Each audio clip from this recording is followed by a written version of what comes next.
Good afternoon. Good afternoon, everyone. Thank you. The National Assembly for Wales is now in session, and the first item this afternoon is questions to the First Minister. I have received notification under Standing Order 12.58 that the Minister for Local Government and Government Business will answer questions today on behalf of the First Minister.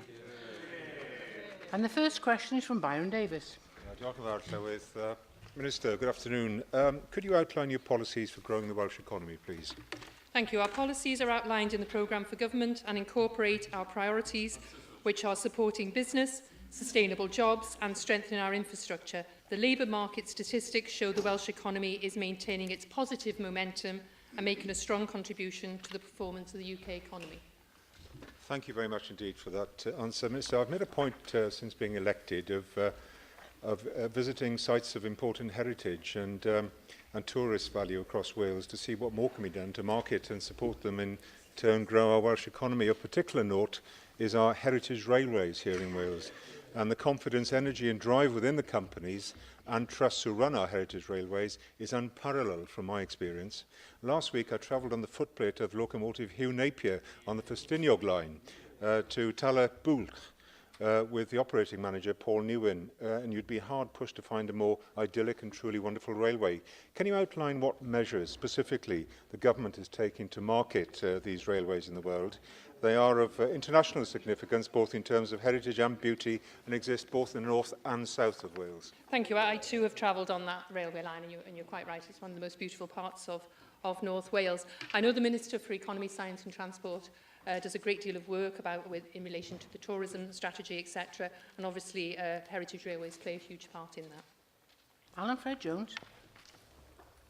Diolch yn fawr. Mae cynlluniau cyfalaf yn eithriadol o bwysig wrth gwrs i lwyddiant yr economi, ac fe fyddwn ni'n clywed mwy nes ymlaen pnawn yma am hynny. Ydy'r Llywodraeth yma yng Nghymru yn credu y dyle Cymru gael arian cynlynol o fformula Barnett yn dilyn y gwario sylweddol fydd ar greu HS2? Well, obviously, those are ongoing discussions with the UK government.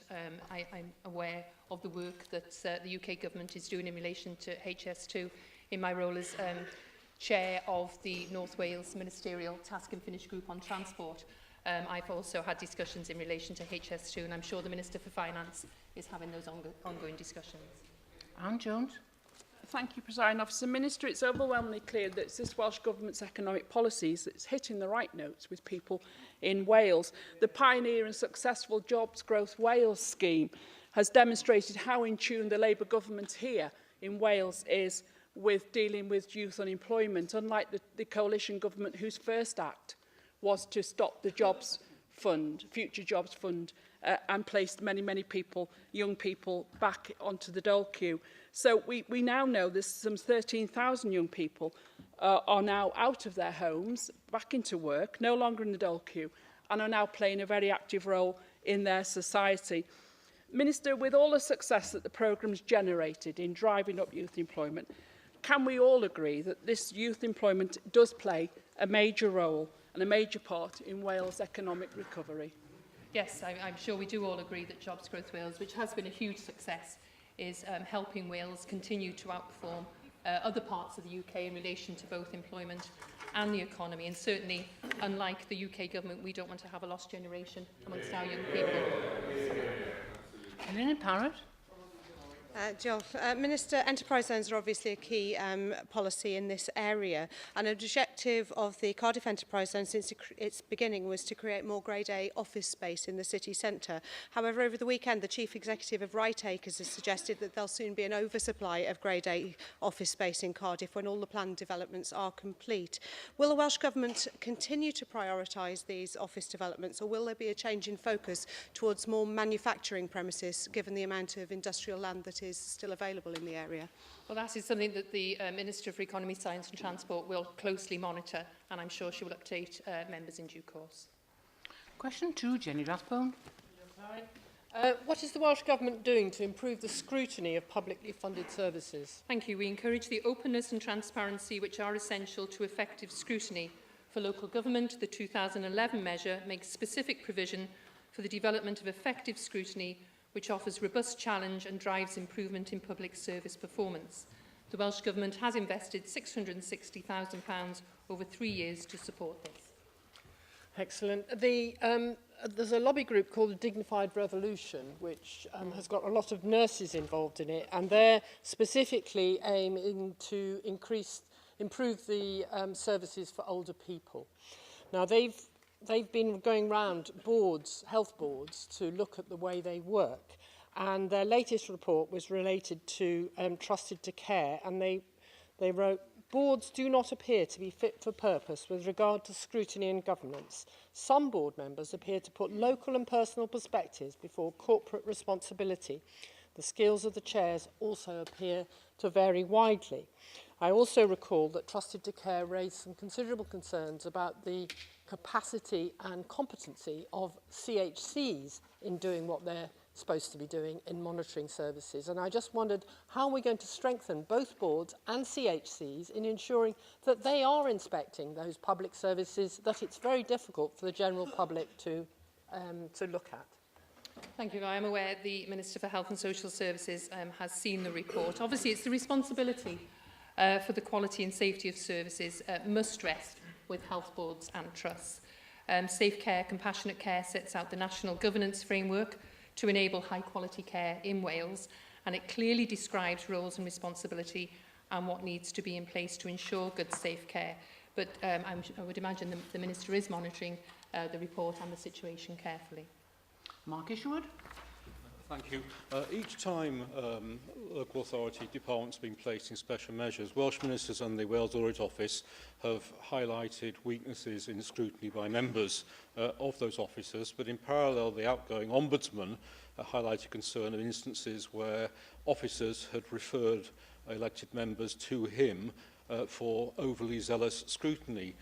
What action will you take to ensure that members do not feel deterred from robust scrutiny for fear of referral to the Ombudsman?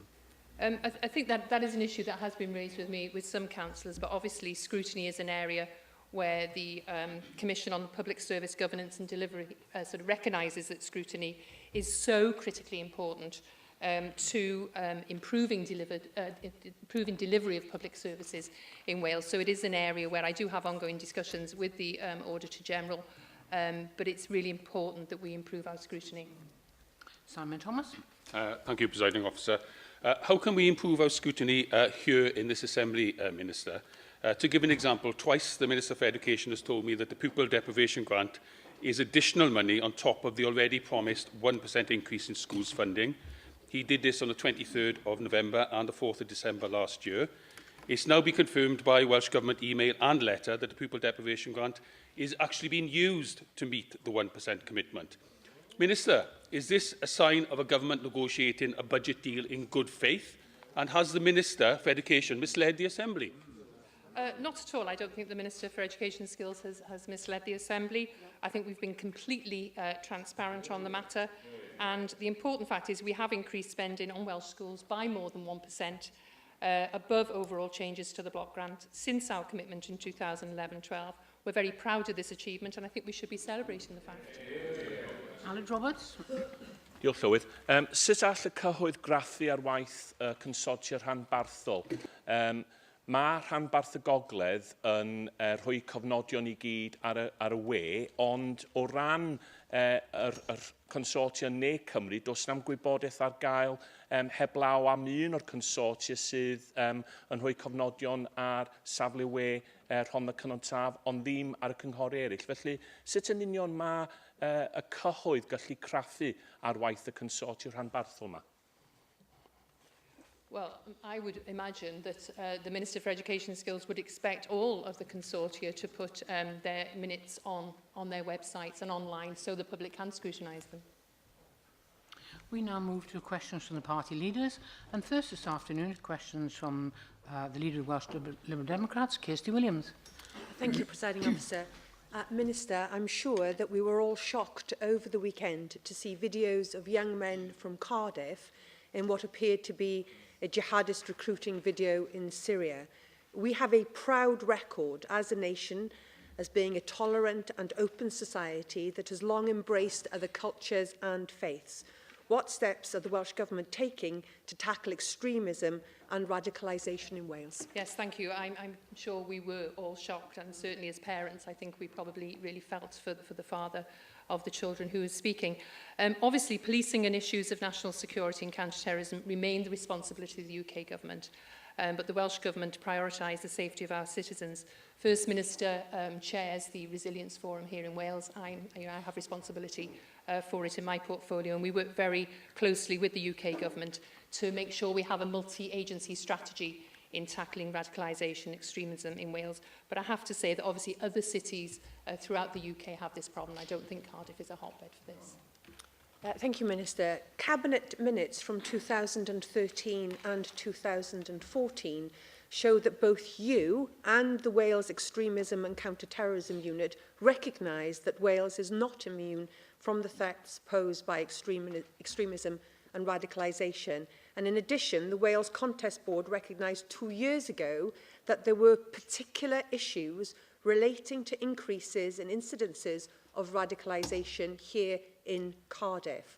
What actions has your government taken since then to tackle specific problems identified in Cardiff to combat that radicalisation? Well, we do continue to develop the framework through the delivery of Prevent, the funding that we had. We work with schools, we work with further education, we work with higher education. We have a programme, Getting On Together, which is out in our high schools. And I know certain universities, I know Glyndŵr University, for instance, have got an identified person to help with this. I think it's also important that we work with our communities out there and with our community leaders. Minister, would you agree that any strategy to combat these problems will rely indeed on partnerships with both non-devolved and devolved organisations across education, health and local government and communities departments?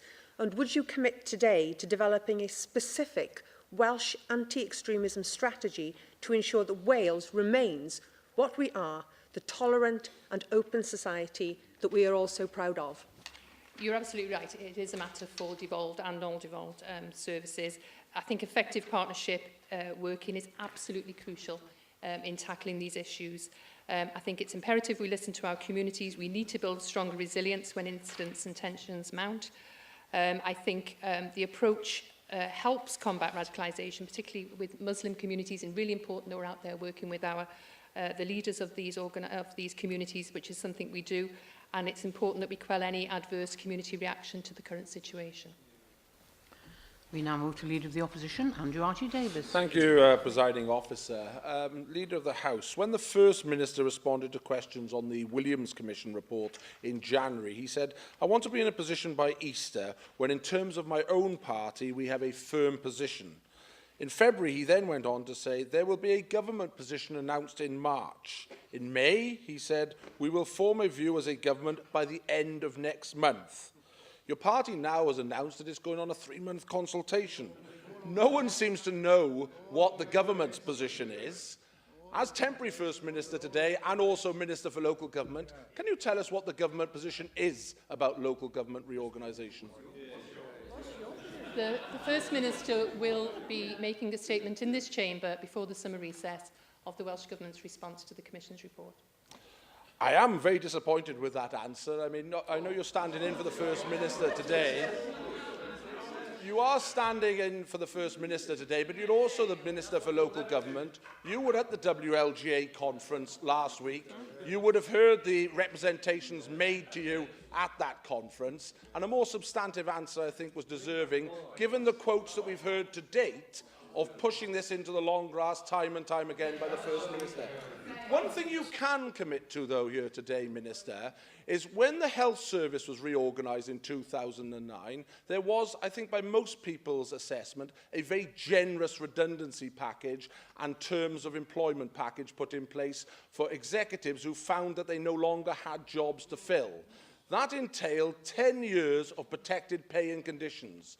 If or when you come forward with your proposals, will you confirm that such generosity will not be extended this time to keep executives in positions that do no longer exist?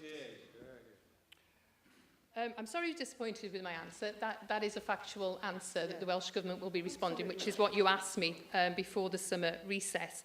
I was at the WLGA conference where I think I had some very constructive discussions. I should point out we're not looking at local government reorganisation, we're looking at mergers, because that is the way forward. It's not reorganisation on a whole scale. We're looking to local authorities to merge, and at least my party knows where it's going. We don't know anything from your party, apart from all you're interested in is gerrymandering. So, you know, we'll wait and see what comes from you. We will be setting up, what's really important in this are the staff in our public services in Wales, and what I have announced is that we will be setting up a staff commission to look at how we go forward. But I would have thought, in light of the deep funding cuts we've had from your government, that is very unlikely to happen. I appreciate you are temporary First Minister today, and you're standing in for the First Minister, but I specifically went on a portfolio responsibility area for you so that we could get some substantive answers. I noticed you completely sidestepped the issue on redundancies and job security within local government. Should it be a reorganisation? Should it be amalgamation of authorities? I ask you again, will you commit to making sure such ludicrous terms are not in place when these reorganisations are put in place, that were put before the local health boards, that maintained employment rights for 10 years for senior executives that no longer had executive positions within those health boards? Will you confirm that those terms and conditions will not be in place? Presiding Officer, I did answer the opposition leader's question. He obviously didn't hear me. I said that is extremely unlikely to happen in light of the very difficult financial situation we're in because of the cuts to our budget from your government.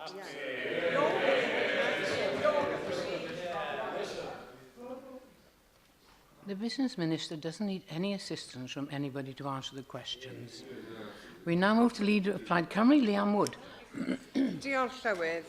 Last week, your party leader announced plans to remove job seekers allowance for 18 to 21-year-olds without skills to A-level standard unless they undertake training courses. Is this a policy supported by the Welsh Government? Well, it wasn't my party leader. My party leader is the First Minister, but I was aware of the announcement from Ed Miliband. I don't know if the First Minister's had discussions with the leader of the Labour Party regarding this.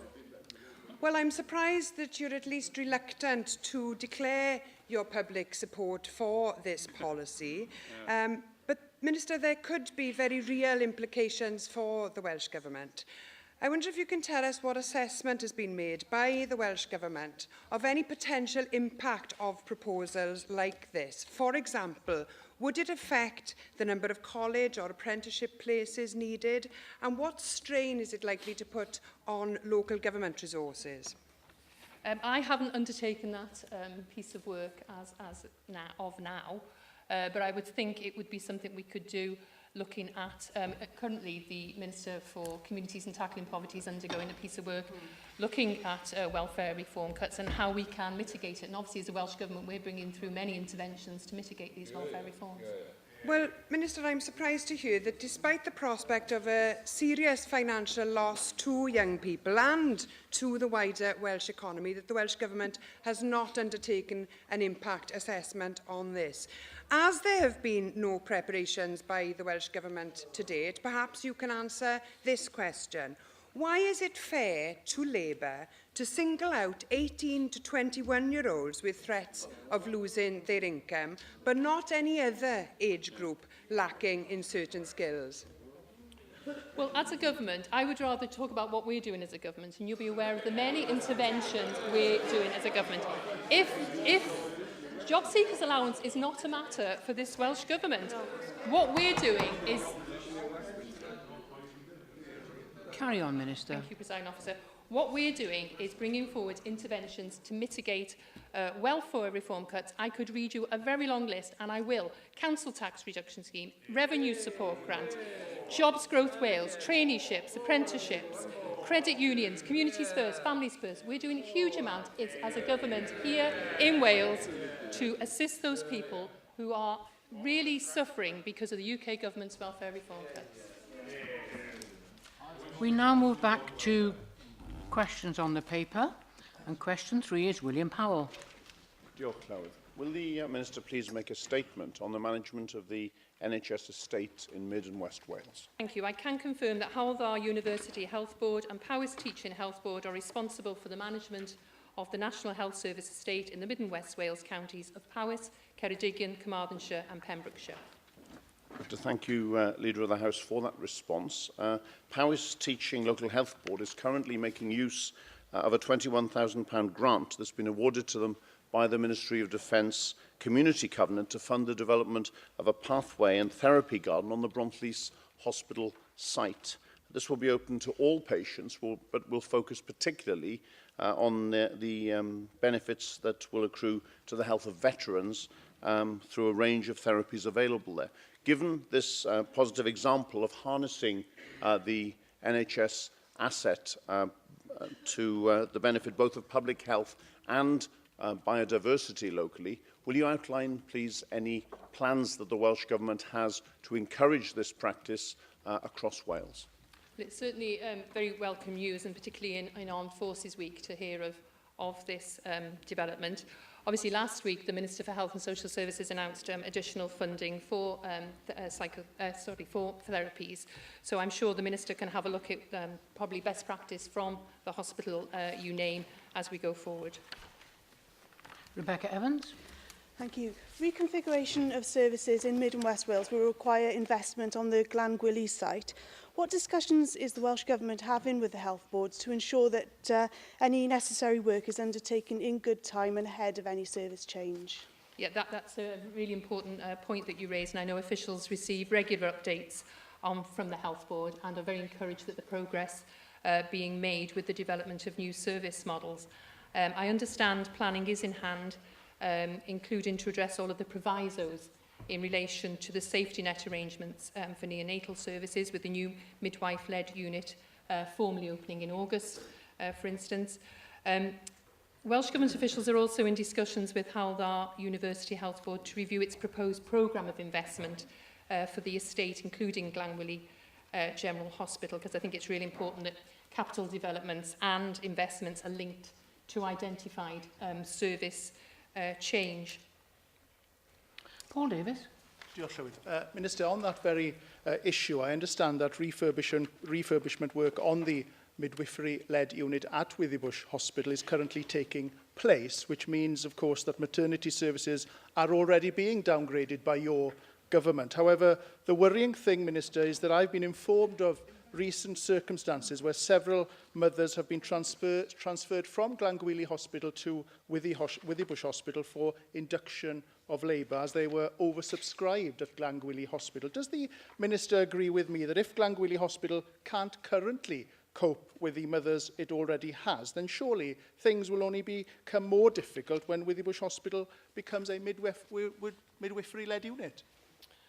Well, I'm sure there'll be no downgrading of services. I said that the new midwife-led unit will formally open in August. I also said that the Minister for Health and Social Services officials receives regular updates from the Health Board, is very encouraged by the progress being made and the planning that's going on. Question 4, Sandy Muiz.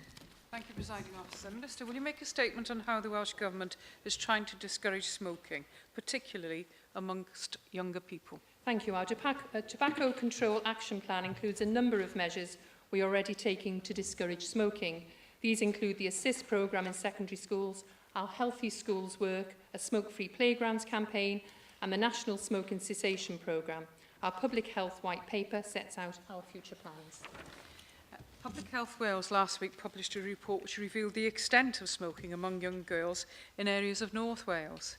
In some communities, up to 5% of 11 and 12-year-olds are already smoking. It revealed that girls as young as 11 are trying e-cigarettes and finding them easy to get hold of.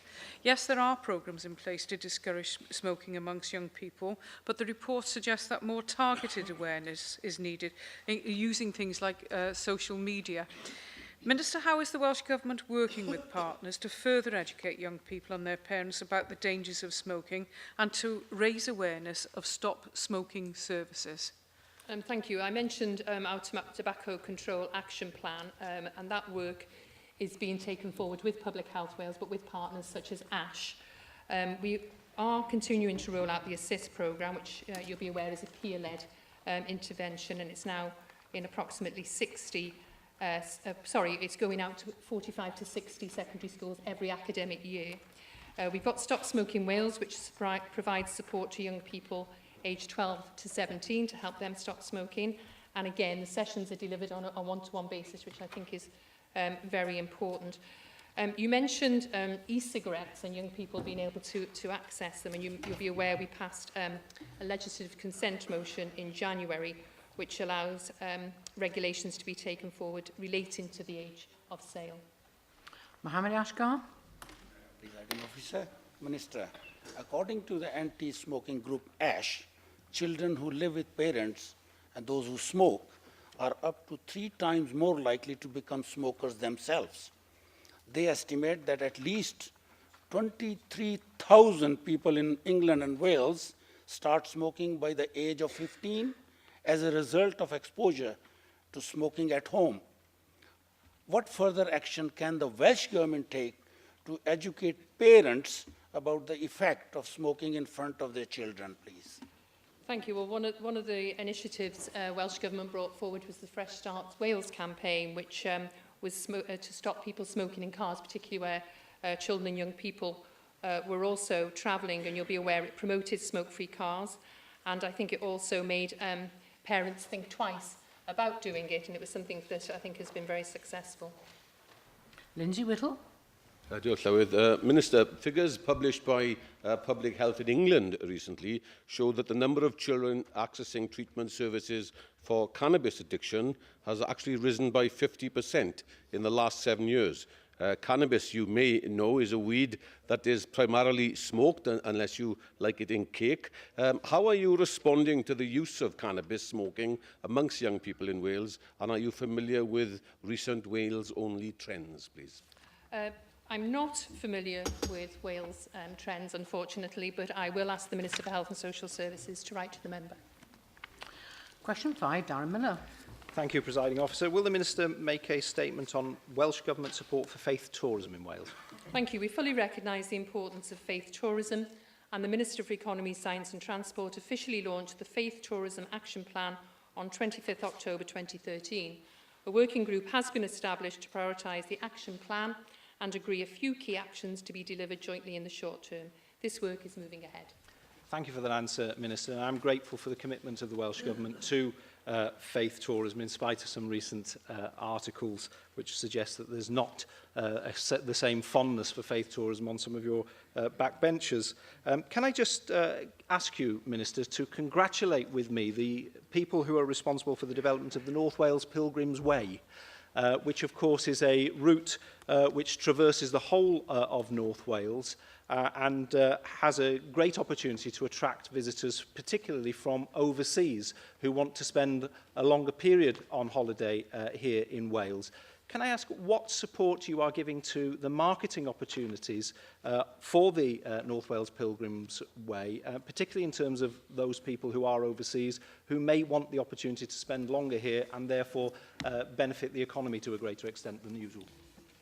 Visit Wales is making the most of opportunities to promote North Wales Pilgrim Trail, and it is going to be officially launched by the Minister for Culture and Sport in July, and it's also supported by CADU and European funding.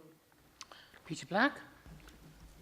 Thank you, Presiding Officer. Minister, can I welcome the work which the Economy Minister has put into developing the Cistercian way, particularly down in South Wales. And can I ask whether the government intends to follow up this very important work with more investment in marketing that particular walking route and to try to promote the religious and historical heritage of Wales around the Cistercians in Wales?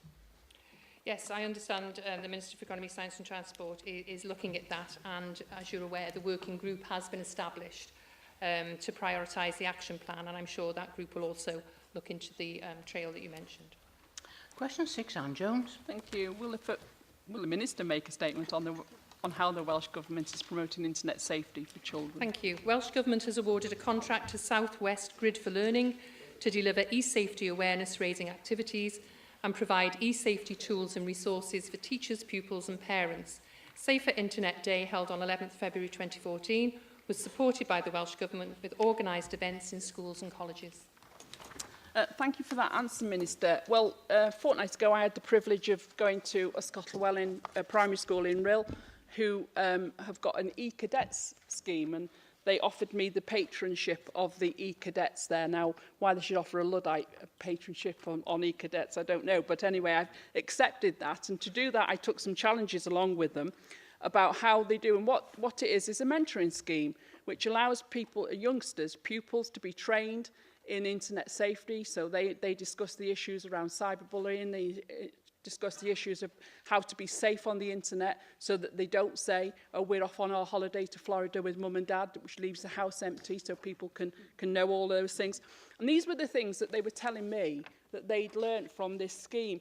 So this is an excellent scheme. It's the very first school in Denbighshire to do this e-cadets programme. And I would like to invite, well, I would have invited the First Minister, and I still will invite the First Minister, or perhaps the Education Minister and yourself within local government, to go to the school to talk to those children about how they will mentor the rest of their peers in internet safety. This, I think, is an excellent way of looking at internet safety.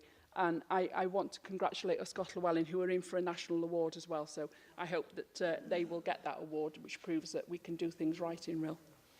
Thank you. Certainly, yes. I would like to also congratulate Yscotell Llawn, and I think I'd like to invite Deputy Minister for Skills and Technology, Ken Skates, to visit, because certainly the Deputy Minister is doing a great deal of work to enhance internet safety.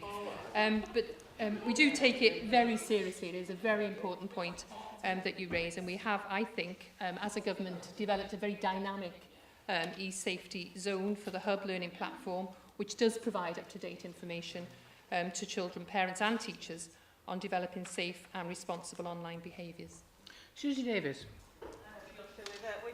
Mae cyswllt cyfoedion megis i cadets neu'r cynllun mentora yn ysgol gyfun Pontarddulais, gobeithio bod Ken Skates eisiau dod i Pontarddulais hefyd, yn effeithiol iawn wrth fynd i'r afael a cyberbwlio. Yn ogystal â cyfoedion, fodd bynnag, efallai bydd angen dioddefwyr cyberbwlio siarad ag oedolion cyfrifol. Sut mae Llywodraeth Cymru yn sôn wrth rhieni a gofalwyr heb gyfrifiaduron am cyberbwlio, fel y gallant fod yn ymwybodol o risgiau a lle i ganfod gwasanaethau cymorth? Well, I know certainly in my own constituency I've seen hard copies of information in libraries, for instance, but I think it's really important that it is an issue that is talked about, because we know that unfortunately many people do suffer from cyberbullying, so it's a matter that we do take very seriously. Joyce Watson. Diolch, Howard. Minister, the Stop It Now campaign helps keep children safe online, and I recently attended one of their classes in Saron, where parents, grandparents and carers learnt practical tips about internet safety. Rather than fretting and feeling helpless, it gave them the tools that they need to protect their children when they're using the internet on social media. Minister, what I ask of the government is for continued support for such schemes that teach those people the skills that they need to protect the children that they're looking after. Yes, well, I think you can certainly have that commitment from me on behalf of the government. Both the Minister for Education and Skills and the Deputy Minister for Skills and Technology, as I say, are doing a great deal to enhance internet safety. And I think another important area they focused on is that they've increased the amount of resources available through the medium of the Welsh language. Question 7, Lynn Eagle. What steps will the First Minister take to ensure Welsh Government policy on buffer zones around open cast sites is adhered to? Thank you. Steps are already taken to ensure policy on buffer zones are adhered to. Welsh Government is fully engaged in the preparation of local development plans. Each stage of the plan process is scrutinised to ensure relevant national planning policy is reflected. This includes the buffer zone policy in MTAN2 Cole. Thank you, Minister. It's emerged that Glamorgan Power are formally liaising with Torfaen Council to submit a fresh application to Opencast at Farteg. And while I know you can't comment on specifics, it is clear that their plans will remain in breach of MTAN2. Moving forward, planning inspectors' interpretation of that guidance will be crucial, and the First Minister has said in the past that it must be adhered to. So in the light of a recent letter to Petitions Committee that said that inspectors could not answer questions about future or past decisions involving the MTAN, how can we ensure this key aim of our planning system respects that guidance on buffer zones, which has been backed unanimously by members of this Assembly? Thank you. As you say, I can't comment on specifics, and I know that you've campaigned a great deal on this, and the Minister for Housing and Regeneration takes your concerns very seriously, and I'm confident he's just as keen to observe how government policy is being implemented. I think that there are several points in your question, and I would ask you to write to the Minister for Housing and Regeneration regarding the concerns. William Graham. Thank you, Presiding Officer.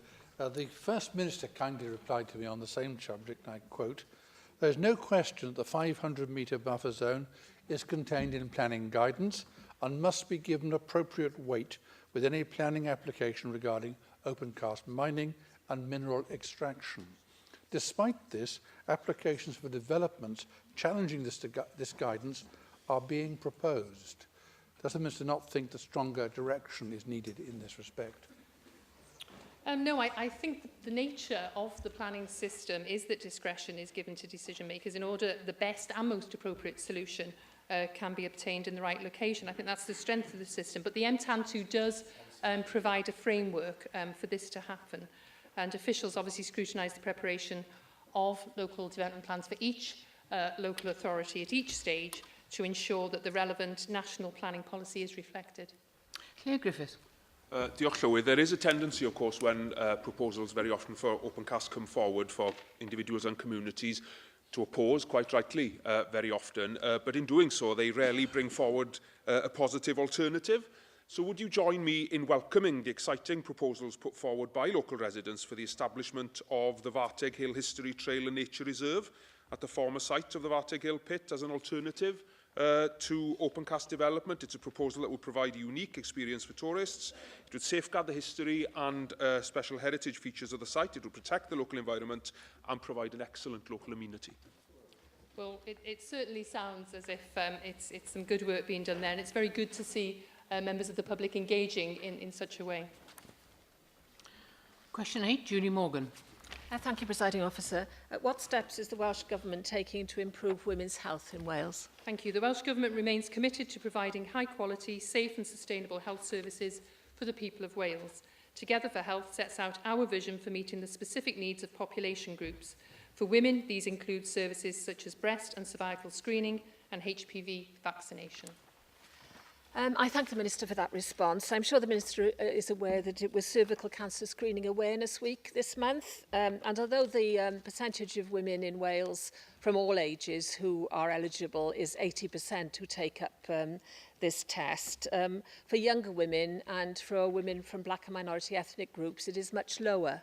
I mean, what could the Welsh Government do to try to increase take-up from those groups in this, what is really a life-saving test? Yes, absolutely. Uptake of cervical screen, as you say, it's remained quite constant around 80%, but we are aware that there is some variation in uptake rates and within certain groups, such as black and ethnic minorities. I remember when I was Minister for Health and Social Services going to a specific health fair held in Cardiff for black and minority ethnic communities where women were encouraged to come in and access these services, which they didn't normally do. So I think, you know, events such as that, which Welsh Government both funds and support, are very useful in that respect. Jonathan Saunders. Presiding Officer. Minister, recent cancer statistics released in April show that 2/3 of all new cancer cases in 2012 were in those aged 65 and over, and the chance of developing breast cancer, the most common cancer for women, of course, increases with age. Breast cancer care found that older women were unaware of their increased breast cancer risk. Now, in Wales, the age for screening is from 50 to 70, but in England, the age range for screening accessibility is now gradually increasing from the ages 47, and it's already up at 73. Will the Welsh Government commit to extending the age range in Wales so that older Welsh patients are not at an increased risk compared to their English counterparts? Well, the age range for services such as screening, you know, for when patients are called for mammograms, etc., is something that is monitored. Evidence is taken from the UK National Screening Committee, and the Minister for Health and Social Services will take advice from them as he looks at the age range of that service. Bethan Jenkins. Weinidogion, falle bod chi wedi gweld y bore yma fy mod I a rhan Plaid Cymru wedi lansio dogfen newydd ysbrydoli Cymru yng nghyd-destun yr hyn dyn ni'n gallu gwneud I hybu mwy o bobl I gymryd rhan mewn chwaraeon mewn pa bynnag ffordd yma yng Nghymru. Nathon ni wneud yr adroddiad yn benodol oherwydd nathon ni ffeindio mas bod na lot o ferched a menywod ifanc oedd ddim yn cymryd rhan mewn chwaraeon rhagor. Allai ofyn yn benodol beth ydych chi'n wneud yn y sector yma. Dwi'n ymwybodol o'r gwaith mae Tani Grey Thompson a Laura McAllister wedi wneud, ond beth yn gwmws dyn ni'n gallu gwneud yma yng Nghymru sicrhau bod mwy o bobl ifanc, yn enwedig merched ifanc, yn ymwneud â'r byd corfforol. Yes, I know I was aware of your launch this morning, and I know you're having a debate in the Chamber tomorrow, which we will obviously enjoy participating in. I know the Minister for Culture and Sport is aware of concerns, particularly of, as you say, girls and young women who, you know, get out of PE when they can. As a mother of 2 daughters, I remember it very well. And I think it's something that the Minister is very keen on promoting. You mentioned the work undertaken with Tani Grey Thompson and also Laura McAllister. And I think it's important that as we have big events such as the Commonwealth Games that are coming up in a month's time, we build on that to encourage girls and young women to enjoy sport far more than they do at the current time. Question 9, Clear Griffith. Diolch Llywydd. A wneith y Gweinidog wneud datganiad ar bolisi yn i'r Llywodraeth? Thank you. Energy Wales, a low-carbon transition, sets out our ambition to develop a low-carbon energy system which enhances the economic, social and environmental well-being of the people and communities of Wales. The recently published Energy Wales Delivery Plan articulates progress and indicates the actions needed to achieve our ambitions. Thank you for your answer. Notwithstanding the legitimate concerns and opposition to fracking, do you agree that the resources of Wales belong to the people of Wales and that revenues resulting from any potential future exploitation of Welsh and conventional gas resources should be collected by the Welsh Government? Well, that's an issue of ongoing discussions between Welsh Government and UK Government, which you will be aware of. Russell George. Minister, I was disappointed by the prospectus your colleague, the Minister for Natural Resources, launched yesterday for 2 reasons. One, that it wasn't done here in Wales on the floor of this chamber. And secondly, that there was no mention in it and what should be seen as a key green economic driver, the expansion of community energy generation. Given the programme is to finish next year, how is the Welsh Government developing a comprehensive and robust strategy to enhance the delivery of community energy sector for the next decade? Thank you. Well, the Minister for Natural Resources and Food did launch Green Growth Wales Investing in the Future yesterday. The prospectus was launched, as I said yesterday, and it sets out how the sustainable use of our natural resources can help create a new economic model that will deliver wealth creation and economic growth, both today and in the future. And I'm sure you'll very much welcome the strategic commitments and practical actions it set out. Question 10, Andrew Arty Davis. Thank you, Presiding Officer. Will the Minister outline what steps have been taken to improve NHS waiting times in South Wales Central? Thank you. Cardiff and Vale University Health Board and Cwmtaf University Health Board, which together form South Wales Central, are each in the process of implementing their agreed 3-year integrated medium-term plans, which include a range of actions and milestones to improve access to services through reduced waiting times. Thank you, Minister, for that answer. In South Wales Central, there are just short of 2,700 patients waiting over 36 weeks. That is quite an eye-watering figure just for one region of Wales to have to cope with. Whilst I hear what you said in your answer to me, for many of the patients stuck on that waiting list, those words will be of little comfort. Can any of those patients expect to receive any respite for the eternal delay that they seem to be having in accessing the treatment that they've been diagnosed to have in the short term, certainly over the next 2 to 3 months? And can we expect to see some improvement in those horrendous figures here in South Wales Central?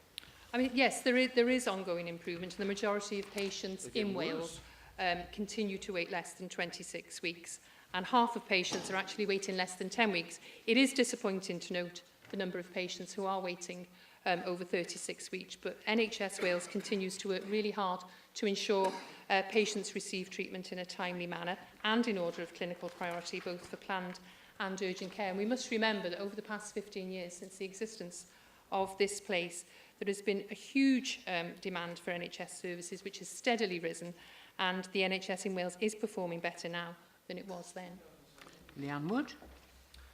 Minister, recently cancer charities highlighted the number of people waiting longer than 6 weeks in England for cancer diagnostic tests has doubled from 1% to 2% in the past year. Now, Labour's opposition health spokesperson in the UK government has described this as more evidence that the English NHS is going downhill.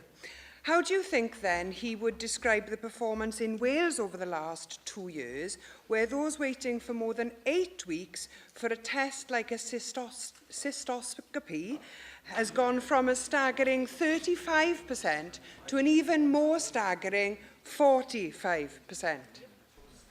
Well, looking at the latest figures, there's been an increase in performance in relation to cancer performance. And this morning, the first email I looked at this morning was to myself as constituency assembly member, was for somebody telling me how impressed they were with our cancer delivery plan and what excellent treatment their father had. So, you know, whilst there are issues around certain diagnostic tests and, you know, the Minister for Health and Social Services put extra funding in, we mustn't keep knocking the NHS in Wales. Question 11, Joyce Watson. Diolch, Llywyd. Will the Minister provide an update on Superfast Cymru? Thank you. The Superfast Cymru rollout is progressing well. Over 156,000 premises have now been given access to fast fibre broadband thanks to Superfast Cymru programme. The rollout began in 2/3 of unitary authorities during 2013-14 and will begin in all during 2014-15, and it will be completed by spring 2016. I thank you, Minister, and I am delighted to learn this month that the project does remain on track. Already households and businesses in my region are benefiting from access to faster broadband speeds.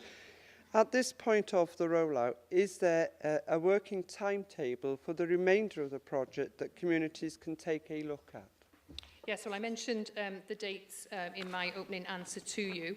I know in North Wales actually is way ahead of the game, and it's 1/3 of all properties that have been connected through Superfast Cymru are located in North Wales. We remain well ahead of the rest of the UK in rolling out Superfast broadband to areas that aren't served on a commercial basis.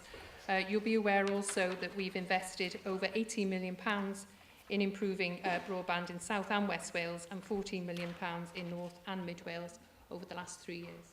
Russell George. The project is, of course, a funded project with the largest funding tranche coming from EU funding. That funding needs to be spent, as I understand it, at certain milestones during the project. So, given the work that is still to be done, is the Minister confident that the project is moving at the appropriate pace, that EU funding deadlines will be met by the end of March, and that there isn't any danger of some of the EU funding returning to Brussels? Yes, I am. Casey Williams. Minister, large parts of my constituency are still yet to receive a date as to when cabinets in their areas will be upgraded, including places like Bochrwyd, Llyswen and the Glaisbury area. There's a great deal of frustration not knowing when they can expect these improvements to happen. When can my constituents in the remaining parts of Brecon and Radnor that do not have a upgrade date be safe in the knowledge of when that upgrade will happen? Well, I mentioned in my opening answer that everything will be completed by spring 2016, but I will ask the Deputy Minister for Skills and Technology to write to you about your specific constituency. Thank you, Minister. I have accepted